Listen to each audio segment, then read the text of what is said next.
নমস্কার নমস্কার বন্ধুরা, জন্মকাল বেঙ্গলি ট্র্যাক পরিবার আপনাদের সকলকে স্বাগত জানাচ্ছি।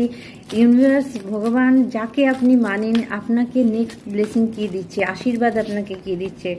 ওকে, the answer you need to coming. আপনার কোনো প্রশ্নের উত্তর আপনার দিকে আসছে 100%।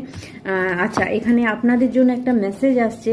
আপনারা যদি জিজ্ঞাসা করেন নিজেকে আপনি একাই পারবেন কি, এখানে মেসেজ আছে ইউ আর গুড এনাফ। আপনি একাই 100, আপনি একাই কাজ করতে পারবেন। কারোর জন্য মেসেজ আসছে এই সময় আপনি যদি একা হয়ে যান, একা থাকেন আর ভয় পাচ্ছেন যে কিভাবে করবেন, ছোট্ট থেকে শুরু করুন, ভয় পাবার কোনো কারণই নেই। ফুল ইউনিভার্স আপনাকে মেসেজ দিচ্ছে, উনি আপনার সঙ্গে আছে। আপনি একাই 100। Yes, believe in the impossible. আপনি অসম্ভবকেও সম্ভব করে ফেলতে পারেন, এরকম পাওয়ার আছে। আর ইউনিভার্স যখন, ভগবান যখন সাথ দেয় তখন আপনারা জানেন কোথা থেকে কোথায় কি হয়ে যায়। তো নিজের উপরে ভরসা রাখুন, নিজের কাজের উপরে ভরসা রাখুন, নিজের ভগবানের উপর বিশ্বাস রাখুন আর আপনি এগিয়ে চলুন। আপনার জন্য পজিটিভ কিছু অবশ্যই আছে।